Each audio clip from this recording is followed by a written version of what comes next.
Hi, everyone. Thanks so much for joining us. I'm Savannah Sellers, host of NBC News' Stay Tuned on Snapchat. This year alone, 47 million 18 to 29-year-olds are eligible to vote in this election. I'm excited to be here with 4 students living in very different parts of the country. We're going to hear how they've been engaging in this year's election, who they're paying attention to, and how they talk to their friends and family about politics. So let's get started.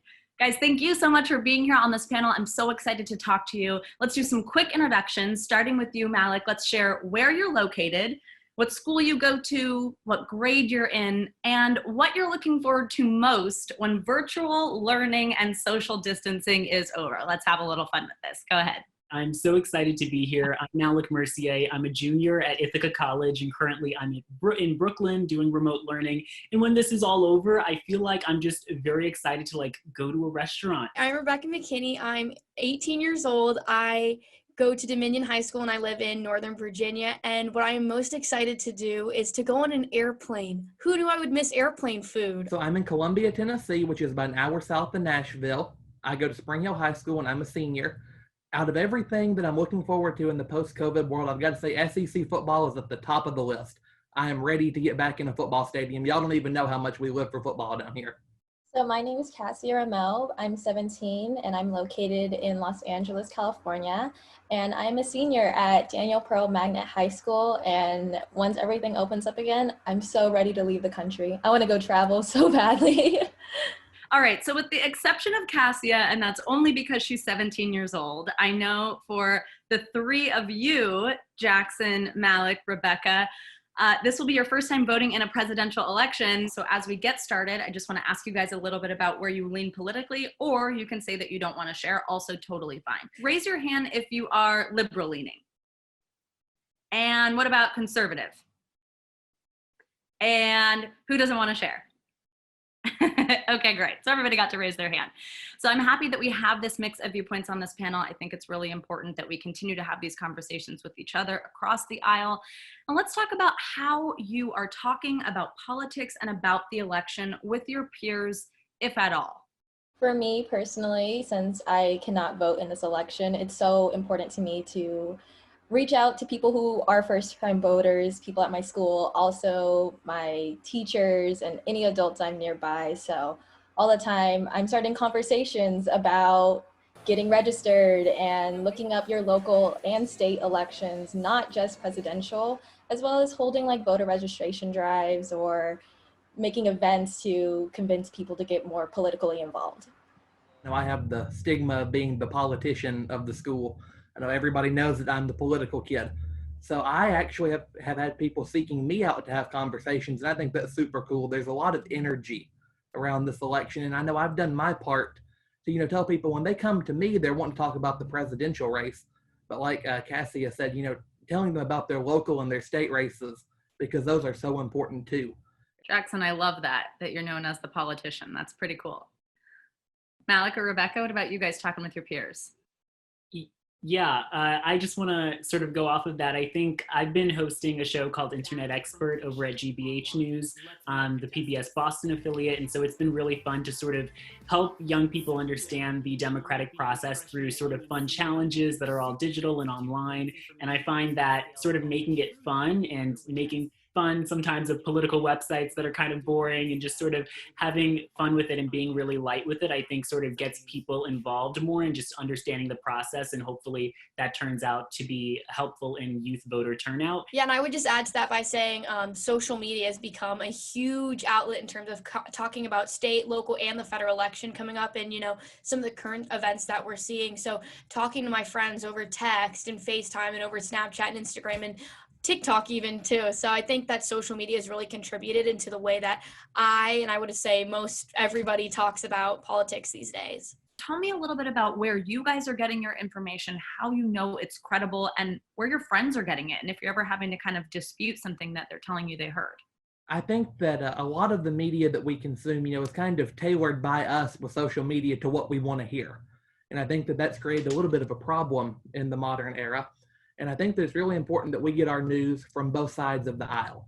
I feel like the TikTok specifically has, really had this political discourse, as you said. And I think that what I've seen is that before in 2018, I feel like there was this, especially with the surgence of the March for Our Lives, this real strong idea that we were not going to, as young voters, go by a party, but instead we were going to go by policy. What do you guys think that the presidential candidates should be doing to address this division that we're seeing in our country right now that feels really bad? In these upcoming 4 years, it doesn't matter who wins. Whatever president is able to say, you know what, it's not about my ego, it's not about me, it's about making our country better for everybody and being able to have the conversations across the aisle. I completely agree with Rebecca, and I think the presidential candidates should foster a community between the American people. We should all be feeling accepted and acknowledged for having our different viewpoints, and also come to a middle ground about improving our society, improving our community, and building a better country. I was texting a friend about the first presidential debate, and he said to me that the debate wasn't about America. And I feel like that is such a resounding message, that it just wasn't about people and the policy and how it impacts people's lives on the ground, which I feel like really, really matters, especially in this moment where there are so many people unemployed, so many people that are suffering. And so I think when we can get to a place where we're actually having a conversation about the humanity of all of these different issues and how it's impacting people, that'll be a really good thing. And I'd love to hear what you guys think about where your generation lies within this division. Like, do you guys have friends that have different political viewpoints than you that you're discussing this election, that you're discussing politics with? And if so, how do you do so in a way that doesn't turn into a screaming match like you guys described? One of my closest friends, she is completely on the other side of the aisle, and we have great discussions, and they're informative, and we respect each other's side, and that's great. But I've also had friends they're no longer my friends now, but they've told me that I should be ashamed of myself because my mom was born in another country and that I am voting for Trump and that I am Hispanic. I should be embarrassed to be Hispanic and voting for Trump. A lot of times I run into situations where I've had these beliefs, and then I personally have gotten attacked for it. And like for my club that I have for Black Student Union, I've gotten like anti-Black like comments back on it, and then like, yeah, we're gonna start a all-white club that Black people can't be in, and I'm like, I'm trying to foster a community on campus. However, like, I have to draw a line between like, I respect your views, and to the point where you're disrespecting me and almost harmful to the people I've welcomed here. And I've had people who, are no longer my friend because of how I lean politically. I think that, it made me reconsider, what is a friend? Because, if a friend is willing to, turn on you and stab you in the back because you're voting for the other candidate, were they really a friend to begin with? What are the issues that really matter to you guys, and how are you following them? How are you talking about them with your friends? The single biggest issue for me right now is our federal court system. I'm very conservative, so I really like some of the judges and the justices that President Trump has put in our federal courts. That's a generational change. I've been really concerned personally about mental health. I have OCD and anxiety, and I feel like that's just such a huge issue that gets overlooked at a lot of these debates. And I feel like it's something that our generation really cares about, possibly because our mental health just hasn't been that great with everything going on, a pandemic, just so many different things that happen. I think school's just been more stressful, and there's so many different people that are struggling all across the country. And I feel like that's something that really should be top of mind. And then I've also, of course, as been mentioned, looking at just sort of justice-oriented issues like race issues like we've seen, and just the amount of protest and everything that's been happening. It's not that it's just like one isolated incident and then people, I think, could move on. It's like we need to have a revolution because there is like no like freedom or fairness in the system that we currently have. It's so hard to name one top thing that I'm concerned about for the election. I mean, there's climate justice and the Green New Deal, opening up green jobs and cutting down fracking and fossil fuels. There's also racial issues, and systematically, there's so many areas in this country which I would hope for improvement. Who influenced you in your political party? Did you kind of figure it out for yourself? Was it your parents? Was it a sibling? And what do you think is true for your friends? Yeah, sure. I would have to say my mom, because I think from when I was in middle school or 11 years old, my mom had me going with her to lobby on Capitol Hill and take me to different galas and events, and just getting involved from such a young age that really helped me form my love for the American like political system and for our democracy that we have. That's so awesome. And for me personally, I think I have to owe it all to my sister and one of my friends as well, because they got me into the political spectrum and they really educated me and brought me to rallies and talked to senators. So I could understand what I'm going into. And as a youth, I think it's so important to be educated now, even if you are 14, 15 years old, because our politicians are shaping the world that we are going to live in and the world that we are going to pass laws and vote on. And it's so important to get involved, even at this point. The people who have influenced my political leanings the most are some folks that have been dead for a couple hundred years. All of our founding fathers, John Locke, I'm a big fan of John Locke's writings. Montesquieu, all of the classical thinkers. I feel like, especially for me, there are so many news stories that make me very sad and emotional, or they can make me happy, but I feel like the ones that like really are monumental in our country, like the Sandy Hook school shooting, for example.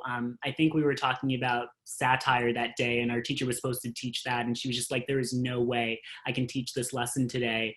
And she just started crying in front of our middle school class, and she said, make sure you make this world better than when you came into it. And I've just always kept that with me. And I think that motivates me to continue to get into politics and to talk about it and to talk about the issues, because it really impacts people's lives and whether we live or die in some cases. And so I think that that's just really important. Okay, my last question is $1 million question, because we're all wondering. So I want to know, from what you guys are hearing, from what you're seeing in your schools, how your friends are feeling, do you think Gen Z is going to show up at the polls?